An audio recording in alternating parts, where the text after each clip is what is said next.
मुझे इतनी भी शर्म नहीं आती कि ऑयल में ही बनाएं और खुद ही खाएं, ठीक है। कोई चीटिंग नहीं होगी इसमें, सब कुछ आपको देखने को मिलेगा। अपलोड नहीं की लेकिन मैंने बनाई तो थी। जवानी में या बुढ़ापे में उसके साथ क्या होगा। अस्सलाम वालेकुम and welcome back to my channel. Hopefully आप सब ठीक होंगे। अल्हम्दुलिल्लाह आई एम ऑल्सो गुड। मुझे इतनी भी शर्म नहीं आती कि मैंने वीडियोस अपलोड नहीं की लेकिन मैंने बनाई तो थी, लेकिन उनको एडिट करना, उनको अपलोड करना, ये वाला काम मुझसे हो नहीं सका। लेकिन फिर भी मैं अपने इस मुंह को लेकर हाजिर हूँ और ये व्लॉग आपको देखने को मिलेगा आफ्टर आई थिंक ईद ही, क्योंकि मेरे यही हालात चल रहे हैं। लेकिन ये रोज़ा था आई थिंक 9th रोज़ा था, क्योंकि इसमें मैं आपको बर्थडे वाला भी दिखाऊंगी सीन। तो आज हमने बनाई थी बिरयानी फॉर इफ्तार। अच्छा, ऐसी कोई चीज़ें मुझे बहुत अच्छी लगती हैं, तो आज मैंने ही फरमाइश करके बिरयानी बनाई थी अपनी मम्मा से। तो मम्मा ने कहा ओके हेल्प करवाओगी साथ। तो मैंने कहा मैं पहले भी तो करवाती हूँ, तो फिर आज हमने भी हेल्प करवा कर रुके ना। तो ये इफ्तार में हमने बिरयानी खाई थी। अच्छा, मम्मा का सिर्फ ना कहना होता है कि हेल्प करवाना, बल्कि बाकी मम्मा खुद ही काम कर लेती हैं। मतलब मोस्टली काम वही कर रही होती हैं। हम लोग बस ऐसे ही खाना पूरी सलाद बना दिया, ये चीज़ पकड़ा दी, वो चीज़ पकड़ा दी। तो वो चीज़ मैं कर रही थी बाखूबी लेकिन किचन में कोई और हेल्प करने के लिए ज़रूर होना ही चाहिए। लाइक टाइम भी अच्छी तरह से पास हो जाता है और आप लोग बोर भी नहीं होते कुकिंग करने टाइम। इनफैक्ट मेरे साथ तो आप बिल्कुल बोर नहीं हो सकते ना। तो मेरी ये कोशिश होती है कि अगर आप कुकिंग कर रहे हैं तो आप अच्छे मूड में हो तो ज़्यादा अच्छा खाना बनता है। तो खैर मैं ऐसे ही लगी रहती हूँ बातों में। तो बातों बातों में हमारी बिरयानी रेडी हो गई है। मैंने बिल्कुल भी नहीं आपसे कहा कि मैं आपको रेसिपी दूँगी, क्योंकि मैंने दी ही नहीं है।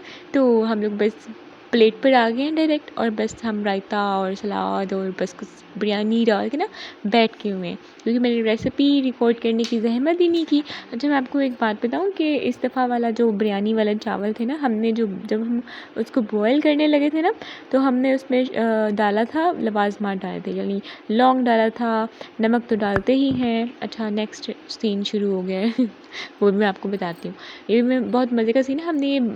हमने ये नई चीज़ ली है, भाई लाए थे एयर फ्राई। तो हम उसमें जो है चीज़ें फ्राई करेंगे, यानी ये ये क्या कहते हैं इनको, शामी कबाब कहते हैं। शामी कबाब नहीं कहते इनको आप चिकन की पैटीज़ कह सकते हैं, जो कि सिर्फ चिकन के जो कीमे से हैं उसको ग्राइंड करके जो है ना उसको शेप करके उनको पैटीज़ बनाया गया है। Everyone nose.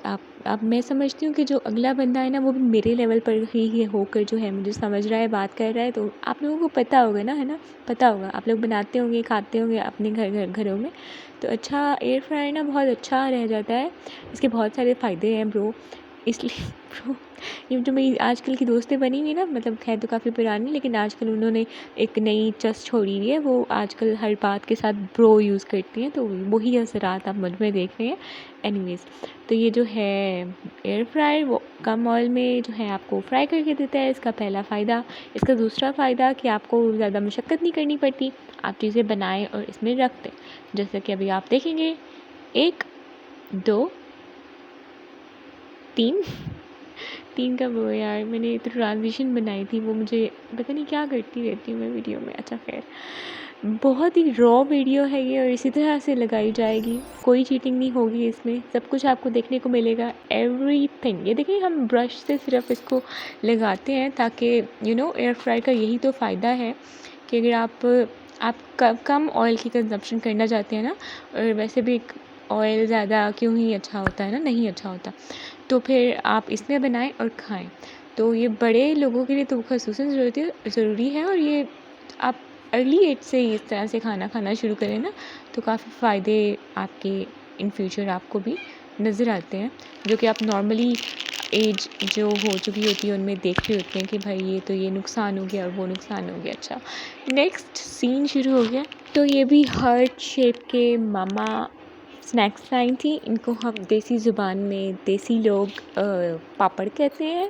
If you are desi you know it's also name as papad. तो हम इसको भी हमने ट्राई किया था, इनको भी इसमें बनाने का। तो ये उस तरह से कामयाब नहीं हुए थे, लेकिन थोड़े बहुत हुए थे, ठीक है। तो इनमें इनको आप ऑयल में ही बनाएं और ख़ुद ही खाएं, ठीक है। बड़ों को ना खिलाएं, क्योंकि ऑफ कोर्स ये भी ऑयली ही हो जाते हैं। मतलब आपको अभी नहीं ख्याल होता कि आप क्या खा रहे हैं, क्या ऐसे खा क्या रही हैं, आपकी असल डाइट क्या है। लेकिन जब आप बड़ी उम्र में जाते हैं ना, तब आपको असल ख्याल आता है कि हम जो हमारी यंगर एज थी ना, उसमें हम अच्छा खा पी लेते ना, तो ये हाशिर ना हो रहा होता।